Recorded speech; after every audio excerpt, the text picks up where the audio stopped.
রাজ্যে 50 লাখেরও বেশি নাম বাদ পড়ার আশঙ্কা। এখনো পর্যন্ত প্রায় 35 লক্ষ ফর্ম জমা পড়েনি বলে কমিশন সূত্রে খবর। ফর্ম জমা দেওয়ার সময়সীমা বেড়েছে 11ই ডিসেম্বর পর্যন্ত। খসড়া ভোটার তালিকায় বাদ পড়বে 50 লাখের বেশি নাম, কারণ রাজ্যে এখনো পর্যন্ত 45 লক্ষ ফর্ম জমা পড়েনি বলে কমিশন সূত্রে খবর পাওয়া যাচ্ছে। ইতিমধ্যে ফর্ম জমা দেওয়ার যে সময়সীমা তা বাড়িয়ে করা হয়েছে 11ই ডিসেম্বর পর্যন্ত। তাহলে কত নাম বাদ পড়তে চলেছে, এটাই এই মুহূর্তে সব থেকে বড় প্রশ্ন। আমরা কথা বলবো অর্কদীপ্ত মুখোপাধ্যায় এই মুহূর্তে আমাদের সঙ্গে রয়েছেন প্রতিনিধি টেলিফোন লাইনে। অর্কদীপ্ত, এসআইআর এর কাজ যতই এগোচ্ছে তাতে মনে করা হচ্ছে কি জমা যারা দিচ্ছেন না ফর্ম বা যাদের নাম বাদ পড়তে চলেছে সেই তালিকাটি কি দীর্ঘ থেকে দীর্ঘতর হচ্ছে?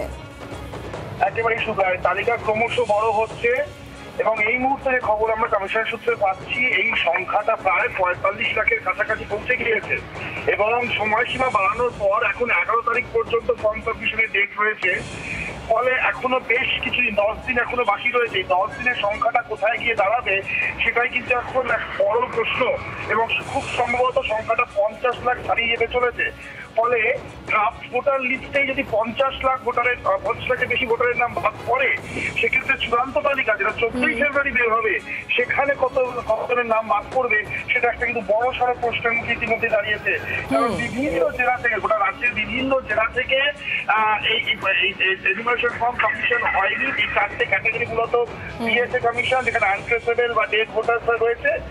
সেইখান থেকে দাঁড়িয়ে আজকে দাঁড়িয়ে 45 লাখের কাছাকাছি এই সংখ্যাটা রয়েছে এবং তাতে আরো 10 দিন বাকি রয়েছে। সেটা কিন্তু খুব সম্ভাবনা অত্যন্ত দ্রুতই আরো 10 দিন বাদে এই সংখ্যাটা কোথায় গিয়ে পৌঁছো সেদিকে অবশ্যই অর্কদীপ্ত আমাদের নজর থাকবে। ধন্যবাদ।